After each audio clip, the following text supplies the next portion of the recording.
Nagsimula ang kwento sa isang dating tapat na pulis na nagngangalang Spencer sa lungsod ng Boston. 5 taon na ang nakalilipas, siya ay ipinadala sa bilangguan dahil sa brutal na pambubugbog niya sa kanyang superior. Sa panahong ito, sa wakas ay natapos na ang kanyang sentensya at malapit na siyang makalaya. Ngunit bago pa siya makalabas, isang bilanggo na palaging napupuot sa kanya ang nagtipon ng mga kasama upang bigyan siya ng tinatawag na pambubugbog na pamamaalam. Lingid sa kaalaman nila, nakagawa sila ng isang malubhang pagkakamali. Sa wakas ay lumaban si Spencer ng may matinding agresyon na pinabagsak silang lahat ng walang awa.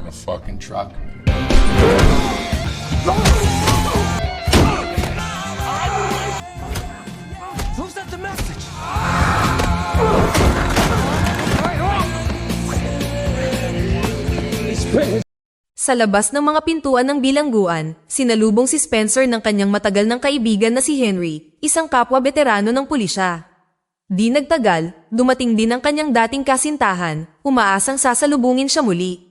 Ngunit hindi pa handa si Spencer para sa sandaling iyon, kaya hinimok niya si Henry na umalis kaagad.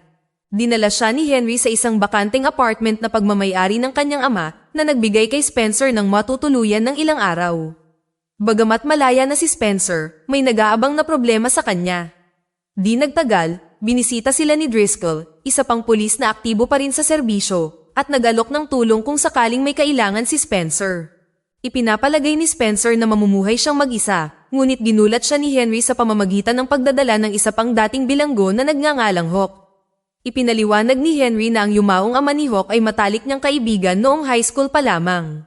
Dahil alam niyang walang kamag-anak si Hawk at kakalabas lang din niya mula sa bilangguan, naramdaman ni Henry na responsibilidad niya ang pag-aalaga sa kanya. Ang kwento ay lumipat kay Boylan, ang kapitan ng pulisya na sinalakay ni Spencer 5 taon na ang nakalilipas. Isang gabi, habang nagmamaneho pa uwi, nakatanggap si Boylan ng agarang tawag mula sa isang kasamahan na humihiling sa kanya na pumunta agad sa terminal ng bus. Biglang isang van ang bumangga sa kanyang sasakyan na tuluyang nagwasak dito.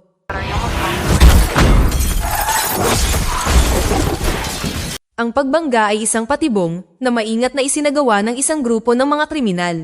Sa hindi malinaw na dahilan, isa sa mga umatake ang humakbang pasulong at brutal na pinatay si Boylan.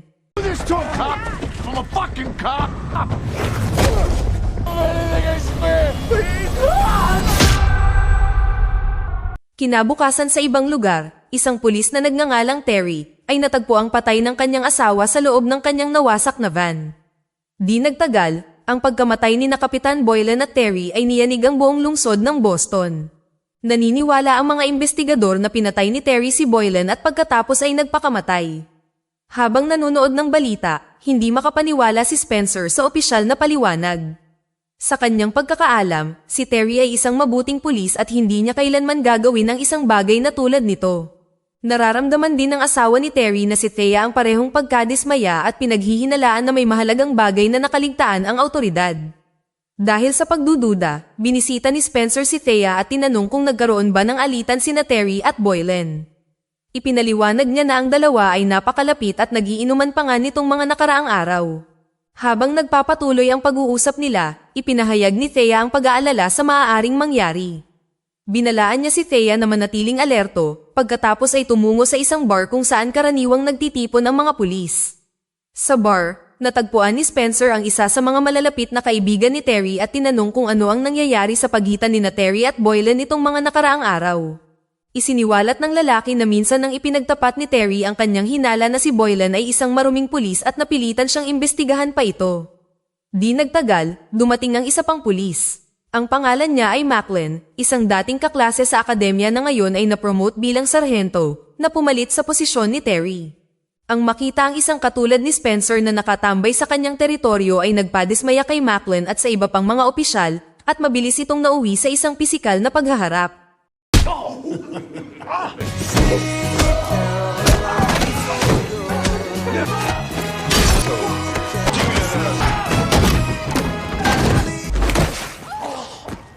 Dahil masyado silang marami, nabugbog siya at itinapon palabas ng bar. Napansin ni Spencer ang isang security camera mula sa isang tindahan sa kabilang kalye at nagpasya siyang suriin ito. Nang tumanggi ang may-ari ng tindahan na makipagtulungan, sa pilitan na kinuha ni Spencer ang hard drive ng CCTV at nagplanong humingi ng tulong kay Hawk sa pag-repaso nito. Noong gabi ng insidente, ipinakita sa footage si Terry na lumabas siya ng bar at sumakay sa isang dilaw na sedan na hindi kilala ang may-ari. Kasabay nito, ang van ni Terry ay pinatakbo palayo ng ibang tao, sinundan ang dilaw na kotse hanggang sa makarating ito sa terminal ng bus kung saan pinatay si Boylan. Nang walang pag-aaksaya ng oras, tumungo si Spencer sa pinangyarihan ng krimen upang maghanap ng iba pang mga palatandaan. Kinumpirma nito na ang van na bumangga kay Boylan ay kay Terry, ngunit si Terry ay malinaw na nakasakay sa dilaw na sedan. Nagdulot ito kay Spencer ng isang conclusion. Ang pagkamatay ni Boylan ay maingat na inayos upang ilarawan si Terry bilang pangunahing sospek. Marami pang iba. Sa pinangyarihan, nakakita si Spencer ng isang toothpick, isang bagay na agad niyang iniugnay kay Driscoll, na kilala sa patuloy na pagnguya sa mga ito. Dahil sa pagkamausisa, hinarap ni Spencer si Driscoll, na ngayon ay pumalit na sa posisyon ni Boylan. Iginiit ni Driscoll na hindi siya kailanman pumunta sa pinangyarihan ng krimen. Pagkaalis ni Driscoll, tumungo si Spencer sa isang boxing gym upang makipagkita kay Hawk. Simula nang makalabas si Hawk sa bilangguan, tinulak siya ni Henry na maging isang boksingero at hiniling kay Spencer na turuan siya ng mga pangunahing kakayahan. Pagkatapos ng pagsasanay, dumaan sila sa isang coffee shop para mag-almusal. Nagkataong nakasalubong ni Spencer ang kanyang dating kasintahan, si Cissy Davis, na nagtataka kung bakit hindi siya pumupunta rito simula nang makalaya siya. Ipinaliwanag ni Spencer na plano niyang lumipat sa Arizona at ayaw niyang maging komplikado ang mga bagay-bagay. Bilang isang tahimik na pamamaalam, binigyan siya ni Cissy ng isang maliit na alaala. Habang palabas sila ng tindahan, biglang nakita ni Hawk ang isang dilaw na sedan na dumaan, ang parehong hinahanap nila. Agad itong hinabol ni Spencer at dumaan sa isang shortcut, ngunit naging malala ang lahat nang salakayin siya ng isang aso. Habang patuloy siyang hinahabol ng aso, nakaligtaan ni Spencer ang sasakyan at umuwing marumi at naiirita. Ibinuhos niya ang kanyang pagkadismaya kay Hawk dahil sa hindi pagtulong, hindi alam na nakabisado ni Hawk ang plaka ng sasakyan. 89053QG. Nang araw ding iyon, pumunta sila sa opisina ng transportasyon upang matukoy ang may-ari ng dilaw na sedan. Natuklasan sa paghahanap na pagmamayari ito ng isang drug dealer na nagngangalang Charlie. Dahil hindi sigurado sa kung ano ang koneksyon ni Terry sa lalaking katulad nito, hinimok siya ni Spencer na alamin kung saan maaaring naroon si Charlie at si Hawk ay kumilos ng mabilis.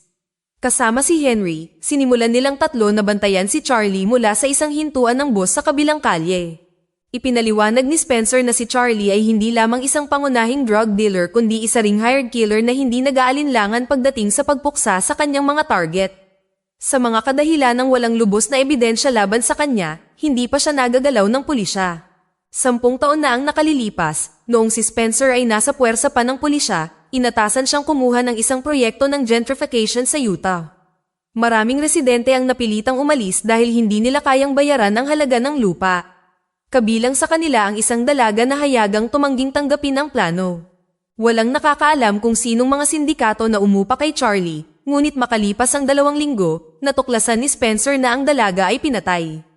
Kahit na ang kaso ay ipinasa sa homicide unit, hindi ito maaaring pabayaan ni Spencer. Gusto niyang sumali upang isulong ang mas malalim na investigasyon. Gayunpaman ay wala itong patutunguhan dahil mabilis na isinara ng mga awtoridad ang kaso. Nang questionin ni Spencer ang desisyon, tahasan itong ibinasura ni Boylan at sinabing ang pagpatay ay hindi gaanong mahalaga kaysa sa pagpapanatili sa proyekto ng gentrification. Dahil ayaw tanggapin ang sagot na iyon, nagsagawa si Spencer ng sarili niyang investigasyon. Kalaunan ay nakakuha siya ng CCTV footage na malinaw na nagpapakita ng pagpatay sa dalaga. Ipinagmalaki ito ni Boylan bilang peke at inaangkin na inedit ang video. Dahil sawa na sa hindi makatuwirang sistema, hinarap ni Spencer si Boylan sa kanyang tahanan at iginiit ang katotohanan. Tumanggi si Boylan na makinig at sa isang sandali ng pagkadismaya, binugbog siya ni Spencer ng matindi. Ang insidenteng iyon ang naging dahilan kung bakit napunta si Spencer sa bilangguan. Ngayon, dahil alam nilang sangkot ang mga pulis sa mga krimen ni Charlie, sumang-ayon sina Spencer, Henry, at Hawk na ilantad ang katotohanan at linisin ang pangalan ni Terry sa kanilang sariling mga kondisyon. Ang kanilang unang hakbang ay simple at agresibo. nagpa siya silang magpadala ng mensahe sa pamamagitan ng pagsira sa mamahaling kotse ni Charlie.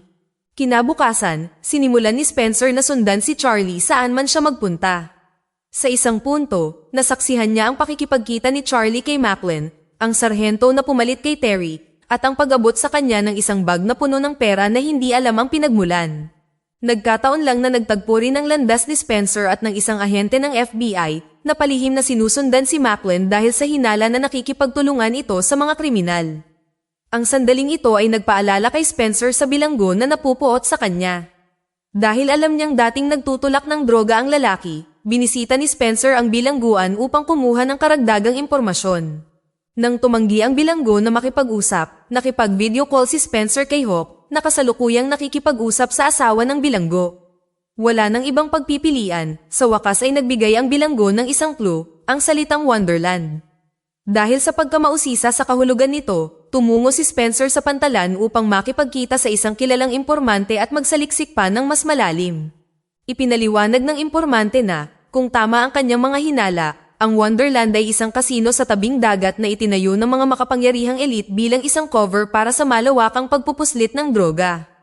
Ang mga maruruming pulis, mga tiwaling politiko, at mga makapangyarihang elite ay nakikipagtulungan sa mga kriminal upang mapanatili ang operasyon linggo-linggo.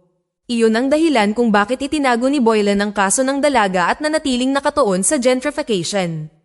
Plano ng mga elite na gawing isang bagong sangay ng kasino ang lugar. Gamit ang impormasyong ito, nagpa siya si Spencer na tingnan mismo ang Wonderland. Pagdating niya, mabilis na lumapit sa kanya ang dalawang gwardya na naghihinala sa kanyang kilos. Dahil sa kanyang maayos na pagsasalita, nagawa ni Spencer na umalis nang hindi nagdudulot ng karagdagang hinala. Di nagtagal, dumating ang araw para sa magkasamang libing ni Boylan at Terry.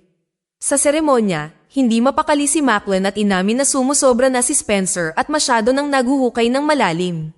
Si Driscoll, na kasing kurap din nila, ay buong kumpiyansang inaangkin na ang mga tauhan ni Charlie ay ipinadala na upang iligpit si Spencer. Ang banta na iyon ay mabilis na nagkatotoo. Habang bumibili si Spencer ng burger, ilang kahina-hinalang lalaki ang nagsimulang sumunod sa kanya. Kasabay nito, naghihintay si Hawk sa kotse, nakikinig ng musika, nang biglang inatake si Spencer nang walang babala.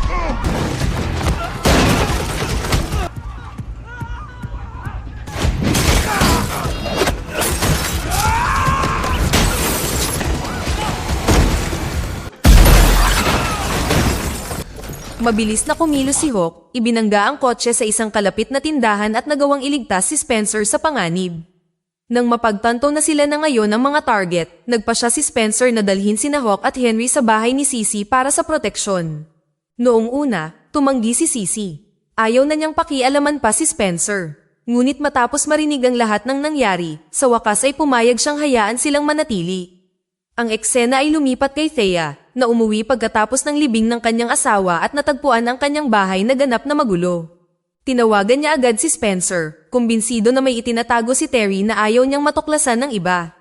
Tama ang kanyang hinala, isang araw bago ito mamatay, nag-iwan si Terry ng isang recording at inutusan si Thea na ibigay ito sa FBI. Dahil wala nang mapagkakatiwalaan, hiniling ni Spencer na siya mismo ang mag-imbestiga sa recording. Sa maikling audio, ipinaliwanag ni Terry, na isang matuwid na pulis at malapit na kaibigan ni Boylan, ang kanyang plano na tulungan si Boylan na makatakas sa mundo ng krimen sa pamamagitan ng paglalantad sa lahat ng sangkot. Bilang kapalit, tutulungan ni Terry si Boylan na makakuha ng bagong posisyon. Kalaunan ay sumang-ayon si Boylan at isiniwalat ang istruktura sa likod ng operasyon. Ang Wonderland ay pinapatakbo ni Charlie, habang si Charlie ay nagtatrabaho para kay Macklin, ngunit pareho silang nagtatrabaho para kay Driscoll, ang lalaking nagpapanatili sa buong operasyon na maayos. Bago pa makapaghain ng ulat si Terry, nabunyag ang kanilang pagkikita. Naging malinaw ang katotohanan na ang taong pumatay kina Terry at Boylan ay si Driscoll mismo. Nang mabunyag na ang lahat, hinarap ni Spencer si Driscoll ng harapan at sinabi sa kanya na may hawak siyang recording na maaaring maglantad sa lahat ng kanyang mga krimen.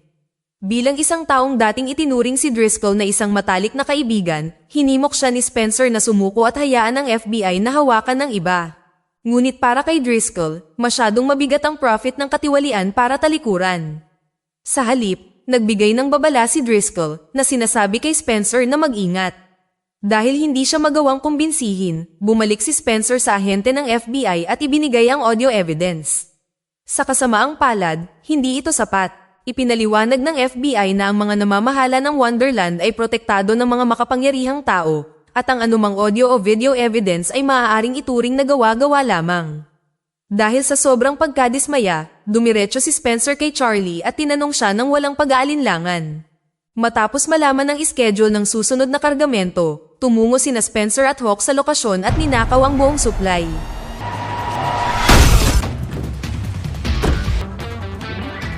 Itinago nila ang mga gamit sa loob ng garahe ni Sisi. Naiwan na lamang ang isang huling hakbang, ang pagdadala kay Charlie at sa ebidensya tungkol sa Wonderland at ang pagbibigay nito sa FBI. Ngunit may isa pang problemang lumitaw. Biglang nawala si Henry sa bahay. Tumawag si Driscoll at isiniwalat na kasama niya si Henry. Kung nais ni Spencer na makitang buhay si Henry, kailangan niyang ibalik ang mga ninakaw na gamit sa Wonderland bilang kapalit bago magbago ang isip ni Driscoll.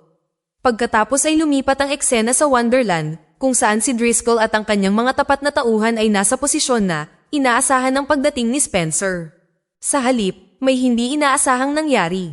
Ang taong dumating ay si Sisi. Kung ano man ang ginawang plano ni Spencer, gumana ito ng perpekto.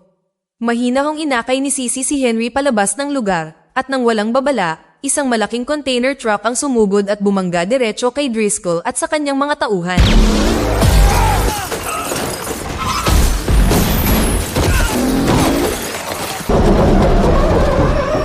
Habang nagkakagulo dahil sa truck, tumalon sina Spencer at Hawk at hinabol si Driscoll habang tumatakas ito papunta sa isang bodega. Ngunit hindi naging madali ang lahat. Ang mga tauhan ni Charlie ay naghihintay na sa loob at pumasok upang harangan ang kanilang daan. Habang patuloy na hinahabol ni Spencer si Driscoll, nanatili si Hawk at hinarap ang mga umaatake ng mag-isa.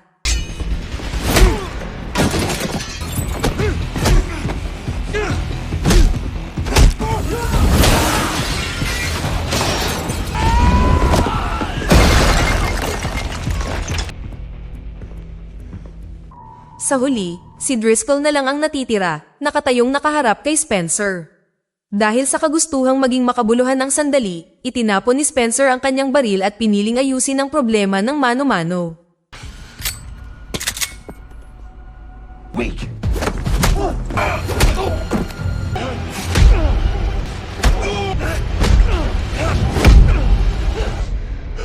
Natapos ang laban ng tuluyan ng napabagsak ni Spencer si Driscoll. Gumuho ang buong operasyon ng Wonderland kasama ang mga miyembro nito na nakatali kasama ang hindi maikakailang tambak ng mga ebidensya.